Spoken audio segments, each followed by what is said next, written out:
हाय, मैं पुनिंदु कुमार।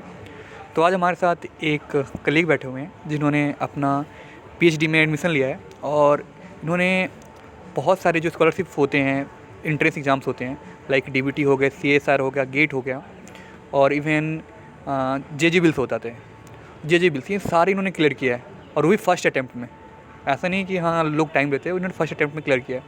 और आज जानेंगे कि कैसे इन्होंने एंट्रेंस की तैयारी की, कैसे इन्होंने एंट्रेंस एग्ज़ाम निकाले और कैसे इनका पीएचडी इंटरव्यू हुआ था और कैसे इंटरव्यू के टाइम में इन्होंने क्या क्या चीज़ फेसेस की हैं और कैसे लाइक होता है, स्ट्रगल होता है, तो कैसे उस स्ट्रगल से कोप अप भी किया इन्होंने। तो सारी चीज़ें हम डिस्कस करने वाले हैं, तो साथ बने रहिएगा और उससे पहले लाइक और सब्सक्राइब करिए, ठीक है, क्योंकि ऐसी चीज़ें लाने के लिए थोड़ी सी मेहनत करनी पड़ती है, तो प्लीज़ लाइक और सब्सक्राइब कर देना। तो सबसे पहले सचिन जी हमारे साथ बैठे हुए हैं, जो आप देख ही सकते हो। तो अपने को इंट्रोड्यूस करेंगे, उसके बाद फिर हम इंटरव्यू का आगे का प्रोसीजर स्टार्ट करते हैं। सचिन जी प्लीज़। हेलो, मैं सचिन गुप्ता, पुरनेंदु का बैचमेट मास्टर्स का। तो हम दोनों ने मास्टर्स अपनी एमएससी बायोटेक्नोलॉजी में करी थी जेएनयू से। तो उसके बाद करने के बाद अभी मेरा फाइनली इंटरव्यू क्लियर हुआ है, पीएचडी में इनरोल हो गया हूँ मैं। तो अभी यही है और सोनू जी पूछेंगे बाकी। तो सबसे पहला क्वेश्चन मेरा सचिन से जी से ये है कि लाइक यार सारे एंट्रेंस एग्ज़ाम कैसे क्लियर कर लेते हो यार, मतलब लाइक जितने भी तुमने एंट्रेंस एग्ज़ाम दिए हैं, चाहे तुम्हारा वो डीबीटी हो, चाहे तुम्हारा सीएसआर हो, तुमने हर चीज़ में क्लियर किया। इवन इन्होंने सीएसआर में 61 रैंक लाए, समझ सकते हो, फर्स्ट अटैम्प्ट में। तो इन्होंने कैसे किया उस एंट्रेंस एग्ज़ाम की प्रिपरेशन और कैसे जो एमसीक्यू होते हैं सॉल्व करते हैं, तो कुछ अगर हेल्प कर पाएँ, बता पाएँ तो प्लीज़ हमारे दर्शक को बताएँ। हाँ, तो सबसे पहले चीज़ तो ये कि हम जितने भी एग्ज़ाम देते हैं, बेसिकली रिटर्न जो भी दे रहे हैं हम एक फील्ड से रिलेटेड, उसका कहीं ना कहीं पैटर्न एक तरीके से सिमिलर भी होता है और कुछ हद तक डिफरेंट भी होता है। तो जैसे कि बात करें हम सीएसआर की, अब सीएसआर में आप ये नहीं सोच सकते कि मैं हर जो सेक्शन है मेरा, सेक्शन ए, बी और सी एक ही तरीके से अटैम्प्ट कर लूँ। सेक्शन ए को अटैम्प्ट करने का तरीका आपका अलग है, बी का अलग है और सी का अलग है। जैसे ए में आपका जनरल एप्टीट्यूड, उसमें जो जनरली लोगों के स्कूलों में भी 12th में 11th में इसमें आपका मेंटल एबिलिटी की क्लासेस भी होती थी, स्कूल ऑर्गेनाइज करवाता था। और कई बुक्स भी आती हैं कि जिसको आप रेफर कर सकते हो, कोई भी बुक ले सकते हो आप मेंटल एबिलिटी की और जनरल रीजनिंग के लिए, तो उससे आप तैयारी कर सकते हो। फिर सेक्शन बी होता है आपका थ्योरेटिकल बेस्ड, जिसमें आपको कॉन्सेप्ट का वो होना चाहिए, नॉलेज होनी चाहिए, जो आपकी थ्योरेटिकल आपकी जो स्पेसिफिक डिटेल्स हैं वो आपको पता होनी चाहिए। और सेक्शन सी जो सबसे ज़्यादा स्कोरिंग होता है, लोग जिसको सोचते हैं कि बहुत ज़्यादा लगता है, जो आपका 100 मार्क्स का होता है, 100 मार्क्स होता है गेस, हाँ 100 मार्क्स का होता है। तो उसमें का बच्चे ना डर जाते हैं कि कभी कभी मैंने जनरली देखा है, लोगों से डिस्कस करता हूँ कि बात करते हैं कि ये क्वेश्चन इतना लंबा क्वेश्चन था, मैं क्वेश्चन पढ़ते पढ़ते ही मेरे को लगा कि बहुत टफ क्वेश्चन होगा और मैं वो क्वेश्चन छोड़ दिया मैंने। लेकिन ऐसा नहीं होता, सेक्शन सी सबसे ज़्यादा इजी स्कोरिंग है अगर आपके कॉन्सेप्ट्स क्लियर हैं। मतलब कि कॉन्सेप्ट आपको, मतलब ऐसे नहीं बोल रहा कि आपको डिटेल्ड वाले कॉन्सेप्ट्स, जो ओवरव्यू कॉन्सेप्ट्स होते हैं ना आपके, वो आपके अगर क्लियर हैं और अगर आपने ढंग से, मतलब कि तैयारी आपने 1-2 महीने भी अगर ढंग से अगर लगा के करी अगर सीएसआर नेट के लिए, तो आप वो क्वेश्चन अटेम्प्ट कर सकते हो। लेकिन सेक्शन सी जो आपका होगा, वो आपके क्वेश्चन में ही आपकी डिटेल दी हुई है कि आपको कौन सा आंसर है। जनरली क्या होता है कि 4 ऑप्शन होंगे, उसमें से 2 ऑप्शन आपके एलिमिनेट हो जाएंगे अगर आप क्वेश्चन आप ढंग से पढ़ते हो। फिर वो 2 ऑप्शन में से आपको आंसर सिलेक्ट करने में आसानी होगी। तो ये एक चीज़ हो गया सीएसआर नेट के लिए। अब जैसे हम अलग एग्ज़ाम्स की बात करते हैं, जैसे डीबीटी जेआरएफ हो गया, टिफर हो गया, आपका एनआईआई का एंट्रेंस ले ले हम लोग, या फिर गेट, हाँ जैसे गेट का ले ले हम लोग, तो उसमें अलग रहता है। पर आपको कोई भी एग्ज़ाम दो, आपको बेसिक कॉन्सेप्ट्स बहुत अच्छे तरीके से याद होने चाहिए। याद नहीं मतलब कि आपको समझ में आना चाहिए। तो आपने कौन सी बुक यूज़ किया था, लाइक प्रिपरेशन के लिए सब बुक यूज़ करते हैं ना, तो आपने कौन सी बुक प्रेफर की थी एंट्रेंस के लिए? लाइक क्या आपने गाइड खरीदा था या आपने जो वॉटसन होती है या इवन लेनिंजर है, तो उससे प्रिपेयर किया था? कैसे प्रिपेयर किया था आपने? नहीं, एज स्पेसिफिकली मैंने कोई बुक तो रेफ़र नहीं करी थी, लेकिन जैसे हम ग्रेजुएशन में पढ़ के आते हैं, ग्रेजुएशन में जो हमारे नोट्स होते हैं, फिर मास्टर्स में जैसे फर्स्ट सेमेस्टर के मेरे पास नोट्स थे, मैंने उनमें से ही तैयारी करी थी। और लकीली जो सेक्शन आए थे उसमें से ज़्यादा जो मैंने सिलेबस कवर करा हुआ था उसी में से आया था, तो मेरे को काफ़ी हेल्प हुई थी उस चीज़ से। तो एक ये चीज़ हुई। मैंने एज सच कोई बुक इन डेप्थ जाके नहीं पढ़ी, मतलब कि जो ग्रेजुएशन के नोट्स हो गए, मास्टर्स के नोट्स हो गए, मतलब मेरे क्लास स्कूल के, हाँ मतलब क्लास वर्क ही आपको ओवरऑल आ रहा था, मतलब लाइक जो क्लास में पढ़ाई जा रही है उसी बेस पे आपने क्लियर किया। तो हाँ, ये चीज़ नोट करना चाहूँगा, जो भी आपको क्लास में पढ़ाया जाता है, जो भी आप क्लास में पढ़ते हो, उन सारी चीज़ों को पहले नोट्स बनाओ और प्रॉपर फ्रेम करो, क्योंकि और स्पेशली जो आपके सीनियर्स होते हैं उनके पास अगर नोट्स हैं तो उनसे भी आप ले सकते हो। जो भी क्लास में पढ़ाई जाती है वही आपके एंट्रेंस एग्जाम में आ रहा है। और ये सच्ची नहीं बता रही हूँ कि इस बंदे ने सारे एग्जाम्स क्लियर किए हैं, और वो भी ऐसे नहीं, इनके CSR नेट में 99.99 आ रखे। तो उससे ही समझ सकते हो कि लाइक मतलब कितना मतलब लाइक इसके नोट्स ने हेल्प किया होगा एंट्रेंस क्लियर करने में। तो ये एक सबसे इंपॉर्टेंट बात थी। और दूसरी चीज़ ये है कि लाइक इंटरव्यू के टाइम में वो मतलब इन्होंने एंट्रेंस सारे क्लियर किए, बट इंटरव्यू के टाइम में इनको एक स्ट्रगल फेस करनी पड़ी थी 7 महीने के टाइम में। तो वो कैसे डिफरेंट था एंट्रेंस से, तो वो शायद सचिन जी शेयर करें तो हम थोड़ी खुशी मिलेगी और आपको भी जानने को मौका मिलेगा। तो प्लीज़ सचिन जी बताइए।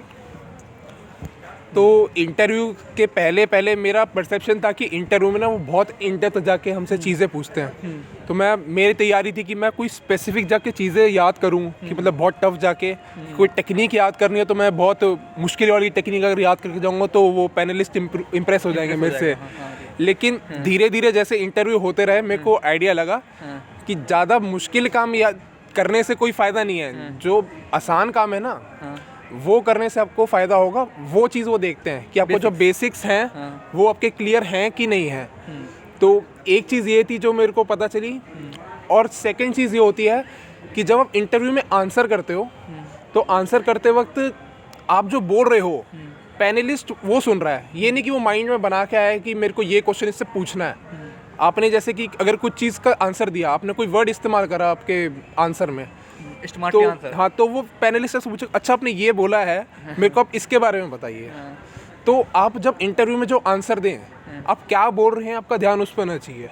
क्योंकि अगर आपने मोस्ट ऑफ टाइम होता भी है कि हम बहुत हार्ड टर्म या बहुत खतरनाक टर्म फेंक के मारते हैं इंटरव्यूअर को, और फिर वो इंटरव्यूअर तुम्हें वही वो टर्म उठाकर फेंक के मारता है, उसमें तुम फंस हो जाते हो।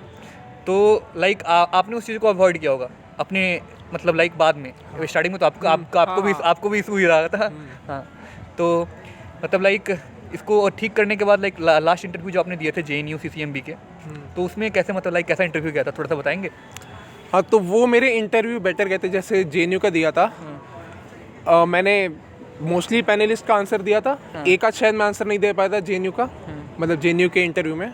तो वो था, तो उसकी वजह से मेरे को लग रहा था कि थोड़ा शायद हो सकता है कि सिलेक्शन हो ना हो डाउट होता है। लेकिन CCMB का मेरा काफ़ी अच्छा गया था इंटरव्यू। मतलब कि उन्होंने पहले मेरे प्रोजेक्ट के बारे में पूछा, जो मैंने MSc में डिसर्टेशन करी थी उसके बारे में पूछा। फिर वो उन्होंने पूछा आपको उसके डिटेल्स के बारे में थोड़ा पूछा कि आप ये चीज़ पे काम करना चाहते हैं तो इसके बारे में आप थोड़ा बताइए। फिर उन्होंने मुझसे पूछा कि अच्छा आपका स्पेसिफिक इंटरेस्ट कौन सा है, अपना सब्जेक्ट बताओ। तो ऐसा कुछ ज़रूरी नहीं कि अगर आप वो आपसे सब्जेक्ट पूछे तो आपको ब्रॉडर टर्म में अगर सब्जेक्ट बताना है कि जैसे आपने बोल दिया इम्यूनोलॉजी, ऐसा कंपलसरी नहीं है। आप कोई स्पेसिफिक उसका एरिया भी उठा सकते हो, जैसे एडेप्टिव इम्यूनिटी उठा लो, पैसिव इम्यूनिटी ले लो। फिर जैसे कि आपने फिर वो उससे डिटेल के थोड़े बहुत क्वेश्चन पूछते पूछने स्टार्ट कर देते हैं। फिर और इंटरव्यू में आपका बेस सबसे ज़्यादा इंपॉर्टेंट जो होगा वो आपका होता है टेक्निक्स। आपको टेक्निक्स याद आनी चाहिए। टेक्निक्स एकदम मतलब बहुत डिफ़िकल्ट टेक्निक्स नहीं कि मतलब कि आप टेक्निक्स याद करो कि मतलब कि आपको इंटर पैनलिस्ट को इम्प्रेस करने के लिए आपने बहुत ही मुश्किल कोई टेक्निक बोल दी। फिर जब पैनलिस्ट ने आपसे उसके बारे में पूछा तो आप हक्के बक्के बैठे हुए बस सुन रहे हो उनको। लाइक बहुत सारे थे जो लाइक एक्स-रे डिफ्रैक्शन बोल दिया इन्होंने, ठीक है, इंटरव्यू में एक्स-रे डिफ्रैक्शन बोल दिया। मेरे कुछ ऐसे दोस्त है, अब इनको पता ही नहीं है कि एक्स-रे डिफ्रैक्शन का जो प्रिंसिपल होता है वो किस लॉ पे काम करता है पहली बात, और उसके बाद क्या क्या पैटर्न होते हैं इनको पता ही नहीं था। बस इन्होंने हवाबाजी में बोल दिया एक्स-रे डिफ्रैक्शन से कर लेंगे हम भाई, स्ट्रक्चर चेक कर लेंगे। तो ऐसी गलती ना करें। अगर आपको पता नहीं है तो बिल्कुल उस चीज़ों से अवॉइड करें, क्योंकि आंसर ही तुम्हारा डिसाइड करेगा इंटरव्यू कैसा जाना है। उसको बोलते हैं स्मार्ट आंसरिंग। तो जो चीज़ सचिन ने भी इम्प्रूव की और मैं भी उस चीज़ों से फेस कर रहा था, तो मैं भी उससे निकला था। और सबसे बड़ी बात ये है कि लास्ट के जो 2 मंथ थे ना, जो इसने प्रिपेयर किया था बुक्स, तो कैसे आपने बुक्स यूज़ किए थे अपने, लाइक जैसे आपने वाटसन मोल बायो आपका प्रेफरेंस था, लाइक मोल बायो के लिए वाटसन आपने पढ़ा होगा और उसके अलावा भी बुक्स पढ़े होंगे, ठीक है। तो वो कैसे मतलब लाइक मैं कैसे मैनेज किया और कैसे उसके तैयारी किया आपने, तो बुक्स जो आप सब्जेक्ट ऑफ इंटरेस्ट होता है जो आपका, कैसे तैयारी किया आपने? सो मेरी प्रिपरेशन की स्ट्रैटेजी ये थी, मैंने वाटसन से करा था। हाँ। फिर मैंने अपना थोड़ा बहुत बायोकेमिस्ट्री स्ट्रायर से करी थी। फिर मेरे जो पास जो नोट्स थे मैंने उसको एक बार ही रिवाइज़ करा था, मतलब 12th के नोट्स हो गए मेरे पे, ग्रेजुएशन के, मास्टर्स के, इन सब के नोट्स मैंने रिवाइज़ करे थे। फिर मेरा था कि मैं जितना भी थ्योरेटिकल कर लूँ पर अगर मैं उसका प्रैक्टिकल इम्प्लीकेशन नहीं कर पाता तो वो कोई काम का नहीं है, क्योंकि मैंने टेक्निक्स क्योंकि अब पैनल इंटरव्यूअर आपसे पूछेगा कि अच्छा आपने ये टॉपिक बोला है, इसके बारे में थोड़ा बताइए। फिर वो उनका फॉलोअप क्वेश्चन मेनली यही होता है कि अच्छा चलो मैंने आपको एक्सपेरिमेंट एक डिज़ाइन करके दिया, आपको ये डिटेक्ट करना है, तो उसको आंसर करने के लिए आपको टेक्निक्स के बारे में पता होना चाहिए। लाइक प्रोटीन जैसे प्रोटीन इंटरेक्शन दिख रहा है आपको, जैसे प्रोटीन की लोकलाइजेशन डिटेक्शन करनी है आपको, वैसे थोड़ा मतलब बेसिक टेक्निक, जैसे आपसे पूछ लेंगे पीसीआर है, सब लोगों ने पढ़ा होता है पीसीआर के बारे में, सब पता होता है। पर जब उसके बारे में पूछते हैं कि आपने अच्छा ये वाला केमिकल यूज़ करा है तो आपने ये केमिकल यूज़ क्यों करा, आपको ये पता होना चाहिए। सिर्फ ऊपर से आपने याद कर ले कि अच्छा पहले डीनेचुरेशन होगी, फिर अनीलिंग होगी, फिर एक्सटेंशन हो गया, ऐसे नहीं होता। सिर्फ ऐसे नहीं होता। वो आपसे ये भी पूछ सकते हैं कि टेम्परेचर बताइए आप मेरे को, रेंज क्या हो गया, जैसे डीनेचुरेशन का टेम्परेचर क्या रेंज होता है, एनीलिंग का टेम्परेचर रेंज क्या होता है। आपसे वो एग्जैक्ट आंसर नहीं चाहते, अगर आप रेंज भी बता दोगे कि चलो 70 to 90 डिग्री में अगर आपका डीनेचुरेशन है तो आप ये भी बोलोगे, वो बोलेंगे ठीक है, क्योंकि उनको ही पता, क्योंकि पीसीआर ऐसा होता है कि उसमें आपका कोई स्पेसिफिक टेम्परेचर नहीं होता, बेस्ड ऑन आप कौन सा प्राइमर यूज़ कर रहे हो, आपके पास कितने लेंथ का डीएनए है, डीएनए का कंटेंट क्या है, उससे आपका जो डीनेचुरेशन एनीलिंग टेम्परेचर वो वेरी करता है। वो सारी चीज़ें। तो मैं बस और एक और चीज़ मेरे क्वेश्चन ही है कि लाइक सीसीएमबी का जेएनयू का सिलेक्शन हुआ था आपको, तो ये दोनों इंटरव्यू बाकी सारे इंटरव्यू से कैसे डिफरेंट था, और लाइक इंटरव्यू में क्या क्या चीज़ आपने ऑब्जर्व की कि हाँ ये चीज़ें में मेरी गलती की थी और ये 2 चीज़ें में मैंने वो चीज़ इंप्रूव किया, तो कैसे लाइक क्या चेंजेस देखे आपने? हाँ, तो जैसे मैंने बताया था मैंने टेक्निक्स का कि मैंने शुरू में टेक्निक्स में बोलता था कि बहुत हवाबाजी कह लो कि टेक्निक्स मैंने बोल दी, बहुत मुश्किल टेक्निक बोल दूंगा, उसके बारे में थोड़ा सा पढ़ के जाऊंगा और उनको बोल दूंगा अगर पूछेंगे तो थोड़ा बता दूंगा, तो वो इम्प्रेस हो जाएंगे। लेकिन ऐसा नहीं, मैंने सोचा कि जो आखिरी की जो मैंने 2-3 इंटरव्यू दिए उनमें मैंने सोचा कि मैं टेक्निक्स बोलूँगा लेकिन बहुत बेसिक टेक्निक्स बोलूँगा, कि मतलब वेस्टर्न ब्लॉटिंग, पीसीआर, फिर थोड़ा बहुत डिटेक्शन के लिए फिश ऐसे हो गया, ये सब मैंने बोला कि जिसके बारे में मैं आंसर कर पाऊँ, कि अगर फॉलो थ्रू में वो कोई क्वेश्चन मुझसे पूछते हैं कि अगर कि ट्रबल शूटिंग को कुछ करना पड़े तो जिसको मैं आंसर कर पाऊँ, ना कि टेक्निक जो बस मैंने एक दिन पहले पढ़ी है और मैं सिर्फ उसका जाके आंसर करूँ, मेरी क्योंकि नॉलेज उससे रिलेटेड लिमिटेड होगी। अब जो टेक्निक मैं 12वीं, ग्रेजुएशन, मास्टर्स इन सब में पढ़ता हुआ आ रहा हूँ, वो चीज़ आपने फॉलो किया, क्योंकि आप जिस चीज़ में कंफर्टेबल हो ना आप वही चीज़ बोलो। सिर्फ सामने पैनलिस्ट को इम्प्रेस करने के लिए आप ऐसी चीज़ मत बोलो कि जिसके बारे में आप आंसर ना कर पाओ। तो ये मैंने एक चीज़ देखी। और आपको आंसर जब कर रहे हो तो आप क्या बोल रहे हो, कि आप सामने पैनलिस्ट को कोई ऐसा वर्ड ना दे दो कि जिससे लेके वो आपको परेशान कर दे क्वेश्चन पूछ के, कि बहुत मुश्किल क्वेश्चन पूछ ले आपको घुमा के कुछ, जिससे आपको आंसर करने में दिक्कत हो। तो एक ये चीज़ हो गई। हाँ, तो यही है। अच्छा, लाइक जैसे आपने इंटरव्यू दिया था, 20 इंटरव्यू दिए, तो स्टार्टिंग में कुछ फ्लॉ रहे होंगे और फिर बाद में आपने करेक्ट किया होगा उस चीज़ों को, तो वो कैसे करेक्ट किया वो चीज़ों को थोड़ा सा इलुसिडेट करें। हाँ, तो जैसे कि शुरू में इंटरव्यू दे रहा था तो मैंने सोचा था कि एक ही किताब मेरे को मिल जाए जिसमें मैं सब कुछ पढ़ लूँ, लेकिन ऐसा नहीं होगा। आपको एक चीज़ के बारे में पढ़ना है तो आपको उससे रिलेटेड स्पेसिफिक एक बुक पढ़नी पड़ेगी। और उसी को पढ़ना पड़ेगा, ना कि मैं कोई कंपाइल्ड बुक पकड़ लिया, गाइड पकड़ ली कोई। उससे तो ये प्रिपरेशन आपकी होगी नहीं, क्योंकि उससे आपके कंपाइल्ड थॉट होते हैं, क्योंकि एक चैप्टर से दूसरे चैप्टर में ट्रांजिशन बहुत जल्दी हो जाता है उस बुक में।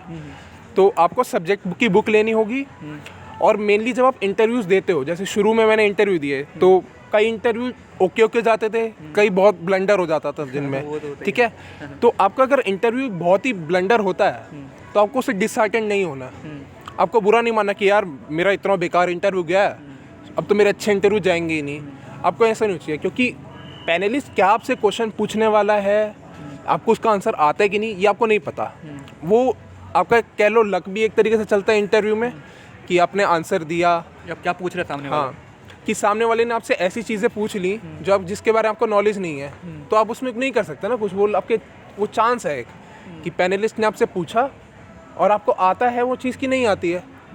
तो आप जैसे लाइक आपने पाथफाइंडर का वो सारा कुछ किया, तो उसके बाद आपने फिर क्या ठीक किया, मतलब लाइक कैसे? हाँ, तो जैसे मैंने पहले पाथफाइंडर से देख रहा था कि स्पेसिफिक मैं इस चैप्टर का पढ़ लूँ कि यहाँ तो 20 पेज का चैप्टर है और अगर मैं मेन बुक से पढ़ने जाऊँगा तो वो 200 पेज में आएगी चीज़। वो तो है। तो आपको लगेगा कि मैं इसमें टाइम सेव कर रहा हूँ, बट एक्चुअली में आप जो 200 पेज का पढ़ोगे ना, उससे जो आपको नॉलेज मिलेगी वो आपको 20 पेज पढ़ने से नहीं मिलेगी। मतलब स्ट्रिंग ऑफ थॉट जो आपके प्रॉपर बनते चले गए। क्योंकि जो आपके 20 पेज हैं उससे आप एंट्रेंस तो क्लियर कर सकते हो, लेकिन इंटरव्यू क्लियर नहीं होंगे उनसे। ये तो बात, क्योंकि पीएचडी में अगर आप इनरोल होना चाहते हो तो उसमें आपको इंटरव्यू क्लियर करना बहुत इंपॉर्टेंट है। और मैं सबसे यही कहना चाहूँगा कि जैसे कई लोग सोचते हैं ना कि गेट में कर लूँ, गेट कर लूँ, क्वालिफाई कर लूँ, बट बीइंग जैसे कि हम लोग मास्टर MSc करके आए हैं, अब जो इंजीनियरिंग बैकग्राउंड होते हैं उनके लिए गेट इंपॉर्टेंट है क्योंकि उसके बेसिस पे उनको PSUs इन सब में रिक्रूटमेंट होती है उनकी। लेकिन जो हम जैसे बायोलॉजी बैकग्राउंड से हैं उनके लिए मैं सजेस्ट करूँगा कि सबसे ज़्यादा इंपॉर्टेंट है आप JRF पे फोकस करो। CSR नेट JRF, क्योंकि कई जब आप फॉर्म भरते हो तो आपको एंट्रेंस देने की भी ज़रूरत नहीं पड़ेगी अगर आपका JRF क्लियर होता है। कि आप डायरेक्ट अगर JRF में तो आपको डायरेक्ट इंटरव्यू के लिए कॉल आएगा, IIT से आती है। आप हाँ, चाहे आप जैसे गेट आपका IIT करवाता है, पर अगर आपका JRF है तो आपको ज़रूरत नहीं है कोई। हाँ, जैसे इन्होंने बोला गेट के बारे में, गेट का एक और चीज़ बताना चाहूँगा मैं कि गेट में ये सीन होता है कि अगर आपका क्लियरेंस है तो आप PMRF जब PhD में एडमिशन लोगे ना, तो PMRF जो होता है, प्राइम मिनिस्टर फेलोशिप जो होती है, उसके लिए एलिजिबल हो जाते हो। लाइक आपकी 8 CGPA से ऊपर होनी चाहिए और आपके पास गेट स्कोर है, गेट स्कोर लाइक अच्छा है, तो you are eligible for a prime minister scholarship.